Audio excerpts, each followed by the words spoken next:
He touched the human body when no one else dared. He saw secrets of the heart, the brain, the veins minus 2,000 years before modern science. And yet, history nearly forgot him. This is the story of Erasistatus, the ancient genius who uncovered the machinery of life itself, only to vanish from memory. The year is around 300 for BC. The world is ruled by kings and empires. Knowledge is power, and medicine is still wrapped in mystery. Most doctors follow the teachings of Hippocrates.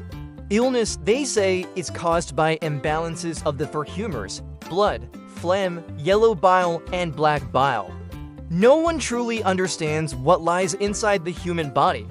Dissection of humans is taboo. The body is sacred and touchable. But in Alexandria, a city where cultures and ideas collide, two men break the rules: Periphelos and his student, Erasistatus. And what they discover will change medicine forever. Erasistatus believed that to understand life, you must look inside it. So he dared to do what few would admit: dissecting human bodies. Some say he studied the condemned, criminals granted by kings. Others whisper darker stories, but one thing is certain: Erasistatus opened a window into the human machine. And what he saw was astonishing. He described the brain, noting its folds and separating it into regions. He realized the brain controlled thought, not the heart, as Aristotle claimed. He studied the heart like an engineer studying a pump. He saw valves directing blood one way, preventing bad flow. He described the chambers, the beat, the rhythm.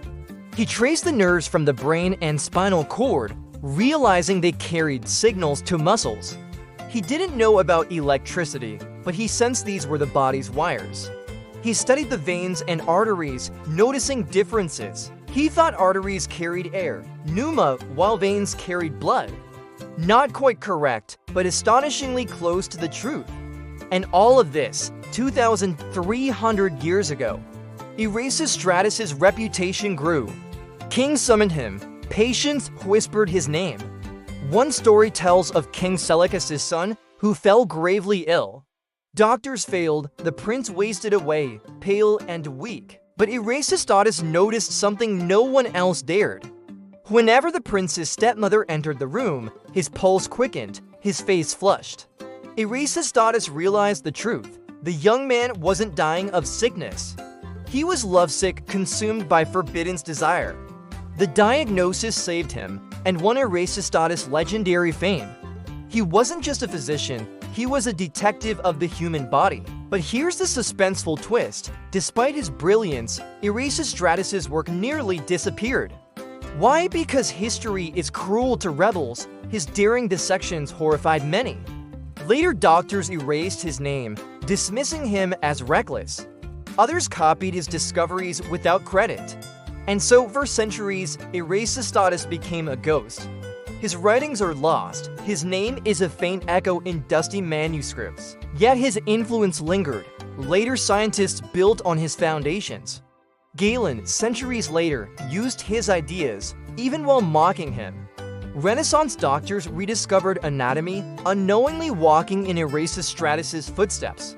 Today, every time a surgeon maps the heart, every time a neurologist traces a nerve, they are following the path Erasistatus began. So why don't we learn his name in school? Why do we remember Hippocrates and Galen, but not Erasistatus? Why?